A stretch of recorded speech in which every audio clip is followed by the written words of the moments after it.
फैसल जज काजी शुरैह का बेटा मदरसे में पढ़ता था। उस्ताजों ने कहा है तुम्हारे बाल बहुत बड़े हो गए हैं।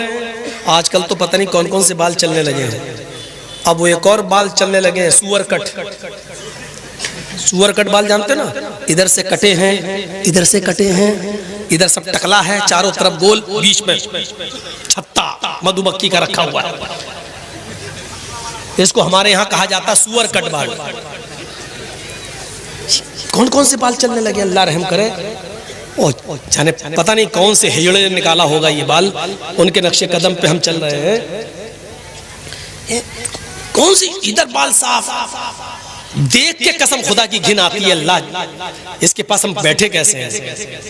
इधर से टकला बना, इधर से टकला, चारों तरफ से गंजा दिख रहा, ऊपर छत्ता रखा हुआ है, लगता है जैसे टुल्लू पंप चल रहा। अजीब हालत बना ली लोगों ने अपनी। काजी शुरैह के बेटे के बाल बड़े हो गए तो मदरसे के उस्ताजों ने कहा कि तुम्हारे बाल बहुत बड़े हो गए, फुर्सत मिले कभी तो बाल कटवा लेना हज्जाम से। ये भैया तुम बहुत उठ रहे हो यार, डिस्टर्ब करोगे।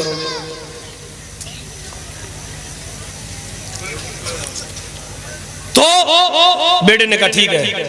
काजी शुरैह का बेटा कहा ठीक है करवा। एक दिन उसको फुर्सत मिली तो निकल गया। उसने सोचा बाल कटवा के जल्दी आ जाता हूं, लेकिन हज्जाम ने उसको दुकान पे बिठा लिया, बेटे बैठ जाओ, एक आदमी के बाल काटने के बाद तुम्हारे बाल, तुम्हारा नंबर आ जाएगा। इत्तेफाक देखिए, जैसे वो आदमी उठा इनका नंबर आया, काजी शुरैह के बेटे का नंबर आया, वैसी अजान होने लगी मस्जिद। लेकिन उसने बाल काटना शुरू कर दिए थे। अच्छा उस जमाने में घड़ियां भी नहीं थी कि देख ले चाचा चल नमाज के बाद आऊंगा, अंदाजा ही नहीं हो पाया। बाल कटना शुरू, इधर अजान शुरू। जब तक बाल कटे तब तक जमात खत्म। काजी शुरैह का बेटा बाल बनवाने के बाद, हजामत करवाने के बाद जब मदरसे आता है, क्या देखता है कि जमात खत्म हो चुकी है। उसने वुजू बनाया और मस्जिद के अंदर अकेले नमाज पढ़ लिया। नमाज पढ़ा अकेले, सूरज भी गुरूब नहीं हुआ था, थोड़ी सी देर हुई थी बस, अकेले नमाज पढ़ लिया, लेकिन जमात छूट गई। मदरसे के असातिज़ा ने पूछा कि तुम कहाँ थे, उसने कहा बाल बनवाने में देर हो गई। मदरसे के असातिज़ा ने इसको उज़्र नहीं समझा, नहीं ये कोई उज़्र नहीं है, तो तुम्हें सजा क्या दी जाए। सजा के लिए तुम्हारे बाप को ही लेटर लिखता हूं। शहर के काजी हैं, सबसे बड़े जज हैं, देखे तुम्हारे बाप तुम्हारे बारे में क्या फैसला सुनाते हैं। और सुनो नौजवानों, और अगर उनके माँ बाप जिंदा हैं तो सुने।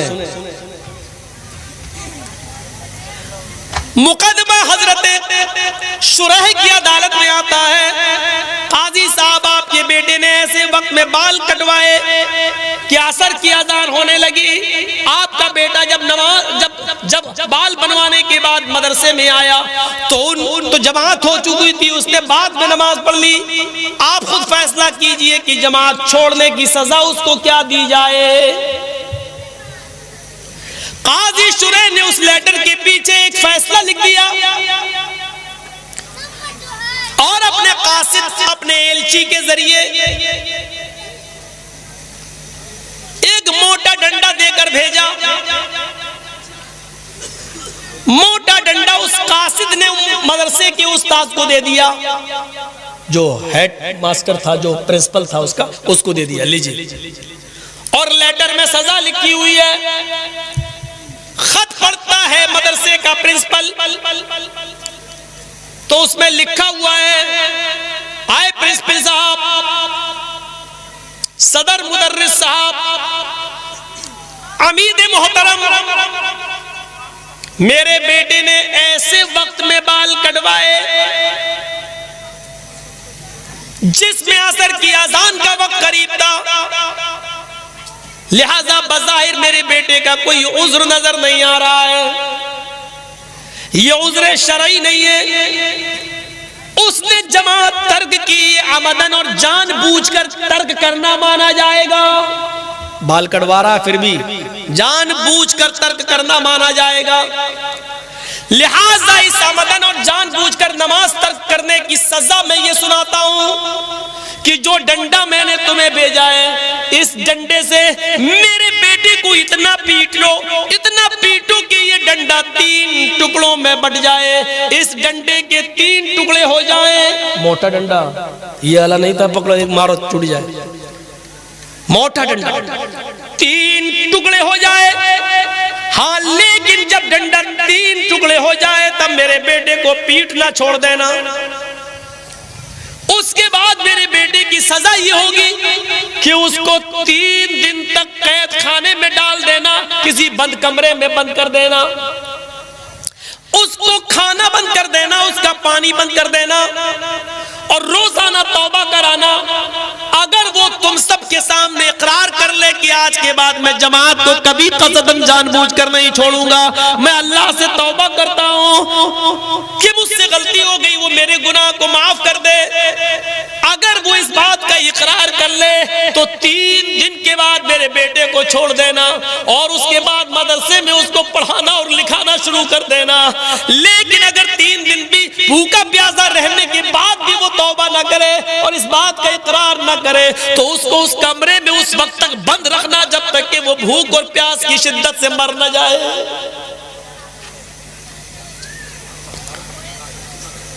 एक वक्त की नमाज, और नमाज नहीं छूटी थी, नमाज तो पढ़ लिया था, जमात छूटी थी। एक वक्त की, वो भी बाल बनवाने में। हम अपने गरीबानों में झांक कर देखें कि हमारी औलाद, ये कौन सी नमाज है। हम जिस दुकान पर बैठे हुए हैं, अजान हो रही है, बाप हाजी है, हज करके आया, बेटे बैठो दुकान पे, हम नमाज पढ़ के आ रहे हैं, पहले हम पढ़ा बाद में तुम चले। ये इस्लाम के हकाम किराना मर्चेंट की दुकान नहीं है, जो तुम्हें पसंद आए वो करोगे और जो नहीं पसंद आए वो नहीं करोगे। हाजी साहब जमात के साथ नमाज पढ़ रहे हैं और हाजी साहब का बेटा जमात छूटने के बाद मस्जिद में बाद में जाता और नमाज पढ़ता है। ये कौन सी जमात और कौन सा इस्लाम है ये? हय्या अलस सलाह, ये निदा जो आई है वो हाजी साहब के लिए भी और हाजी साहब के बेटे के लिए भी है।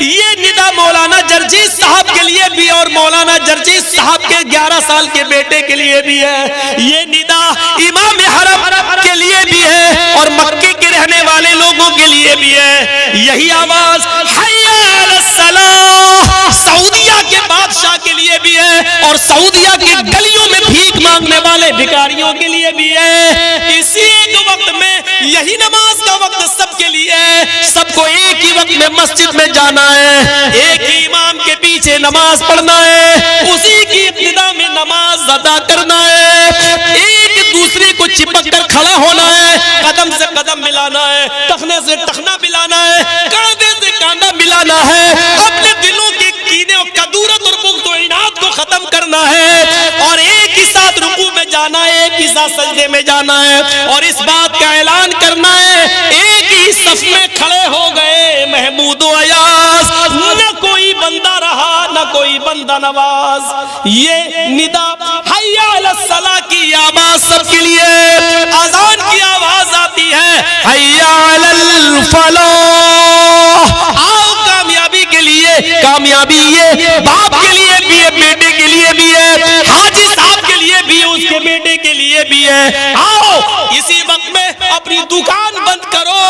अजान की आवाज सुनने के बाद अगर तुमने दुकान बंद नहीं की और मस्जिद के अंदर नहीं आए तो जब तक जमात हो रही है, अजान हो जाने के बाद से, हय्या अलस सलाह सुनने के बाद से जमात होने तक जितनी तुम बिक्री कर रहे हो, जितना माल तुम बेच रहे हो, इसमें जो कमाई आ रही है वो हराम है और इस हराम कमाई को अगर तुमने माले हलाल में मिला दिया तो वो माले हलाल भी हराम हो जाएगा।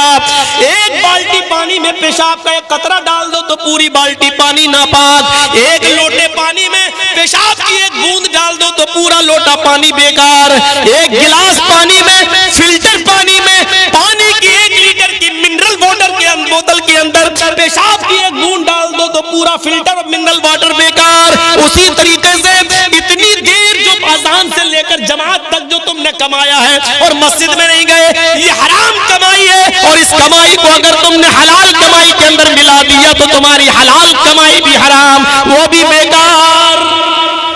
आइंदा ही बुलाएंगे इस मौलवी को, ये तो सबकी खटिया खड़ी हो रही है।